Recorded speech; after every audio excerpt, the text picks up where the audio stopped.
Hey guys, my name is Caden and I am an incoming freshman at Columbia University as well as a designated scholar, a title given to 0.3% of applicants this admission season. I am super excited to be sharing my experience going through the admissions process and how I ended up in the Ivy League. Much like many of you, I used to stalk College Confidential, r/applying to college, and YouTube videos just like this one, searching for an ounce of information that might help my chances at top schools. So in an effort to pay it forward, I will be reading to all of you the application that I used to get into Columbia University and many other top schools. So let's get right into it. So starting with the education section, I attended a public choice school that was located on a local community college campus, and I did almost all dual enrollment classes there. Our freshman year, we have most of our high school classes and we sort of get them out of the way at a very fast pace, meaning that I was taking sophomore, junior, senior level classes my freshman year.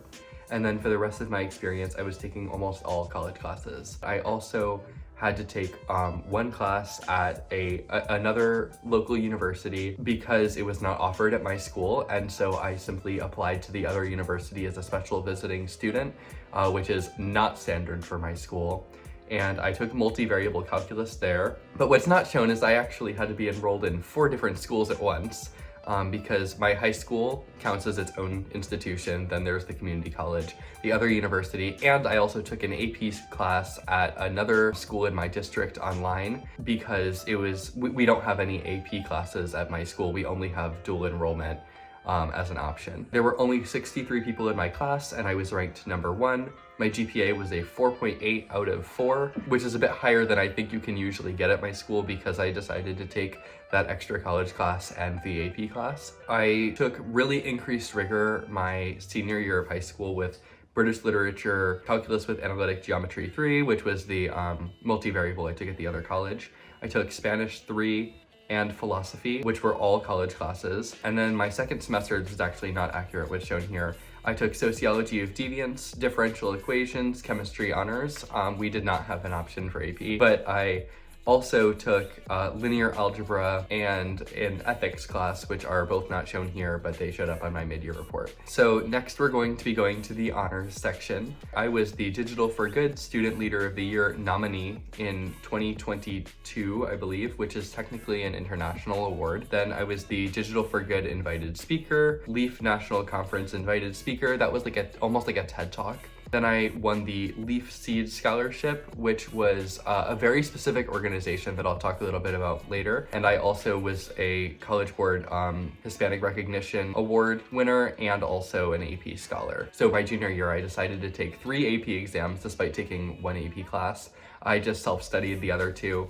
And I passed all 3, but I won't say I passed with flying colors. I got 2 3s and a 4, and I only submitted the 4 to colleges. So I work with a nonprofit organization called I Can Help, and I've been working with them since my sophomore year of high school when we were online. They have an international summit every year called Digital for Good, and I was invited to speak this year and the previous year, but I was also nominated for Student Leader of the Year, which essentially means that I had to explain a project that I was working on, which at the time was bringing a chapter of I Can Help into my own school. Of course, I did not win this award, but I just included it because I felt like it was an important piece of who I was and my application. So as I said, for testing, I only submitted my AP Literature and Composition score, which was a 4, and we'll move on to the activities. So toward the end of my junior year, I worked as a psychometric tester, which essentially means that I was administering and scoring psych testing. Job included 2-hour-long psych testing sessions where I was supervised by a psychologist, and then I would submit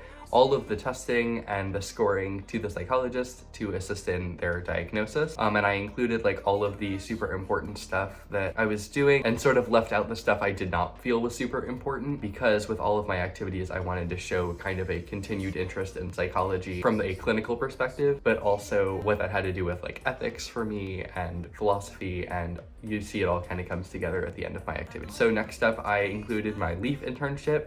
which is essentially just working for the company Leaf that I will talk about a little bit later, but that mostly was just doing speeches on education policy and other stuff like that. Then I was the annual PR lead and seasonal business development intern at I Can Help. So that was the organization I've been working with since I was a sophomore, and I sort of included all of the different jobs that I did while I was there, starting as a specialist to an intern, which means that I would be leading the entire PR sector, and now I'm like doing director of communications there. But I also worked as a business development intern, and I just included some of the important stuff that I did. Working with influencers, sponsors, including TikTok, Meta, and Twitter, I thought it was important to include some of the bigger names that I worked with, and I helped organize the Digital for Good National Summit, at which 14,000 people attended in the year that I submitted this application. Then I was also student body president, that's sort of self-explanatory, as well as a founder and president of a club that I really enjoyed, which was just sort of like a poetry club, where we just really talked about a lot of philosophical topics, wrote poetry on it, and I named it the Dead Tired Poet Society. And I just sort of included a funny little tidbit, organized overly impassioned Socratic seminar. I thought it was fun to show a little bit of personality, even in the activity section. Then I included some of the research that I did, where I was a co-author for a pending publication, responsible for literature review and data analysis for 3 psych studies, and accepted for presentation at the APA National Convention. I was also in National Honor Society, but I'm not going to talk much about that. I was also a video editor for my sister, which lasted for a really, really long time. I edited over 150 YouTube videos in 5 years. Some of my clients included Lego, Mattel, with over 34 million hours of watch time and 509 million views. I thought that that was important because that's something that had been a part of my life since I was in middle school, and it was something I had continued to do. I was also vice president of a club called Student to Student, which was military child integration. That wasn't a huge piece of my application, but I did include that in that club I met my best friends with like a little smiley face emoticon, because again, I think showing personality is important. And then I just included that I was a guitar player and that I had posted on TikTok and got 522,000 TikTok views. So next up is the essay, which I'm not going to get into in this video, but something that I thought was really important to talk about is the additional information and community disruption section. So in the community disruption section, I included some of the effects of COVID-19, which were that most of my college classes took place online, and also that I had been doing karate for like a million years since I was 5 years old. And my freshman year, the karate academy that I was both teaching at and learning from closed temporarily, and I think it opened up recently, but it's been kind of a long time in between. So I included that I earned a 2nd degree black belt in Tang Sudo, but that I was no longer able to participate in that. And then for my additional information, I included a lot in here. A lot of people will tell you not to use your additional information section for much because they don't want to read all that.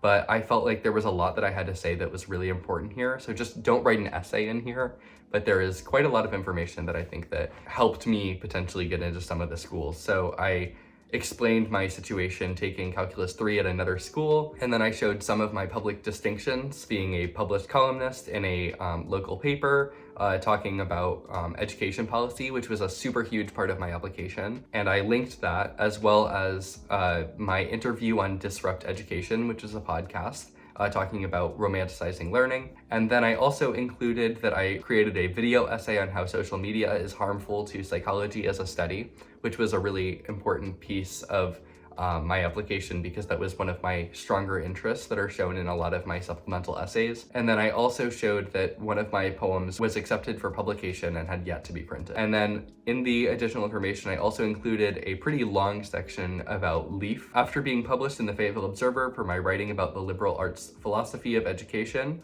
Leaf reposted my article on LinkedIn and reached out to me to speak at their National Educational Agility Conference. I spoke before teachers and policymakers about how to fix the failing public education system and how teachers can best serve students under the restrictive environment of public schooling. This was a TEDx-style speech, approximately 15 minutes. Since then, I have worked on Leaf's creative team and allowed them to advance their message through my public outreach via podcasts and other media platforms. So that was a super important piece of my junior to senior summer that I think really pushed through one of my passions, which was education policy. And as you can see, the other passion in psychology also kind of blossomed over my junior summer. So don't ever think that you have to stop all the extracurriculars that you're doing before your senior year, that you can't have new stuff because it looks like, oh, you're just trying to build your resume. There's so much that you can do even as you're entering your senior year that can really improve your application as well as your career. So that was my common application. I hope that some of this was helpful to you, and if you have any questions about how to improve yours, just leave them in the comment section and I will try to get to all of it. Lastly, if you enjoyed this video, please give it a thumbs up and subscribe to College Advisor. Thank you so much for watching, and I hope that I see all of you again in the next video.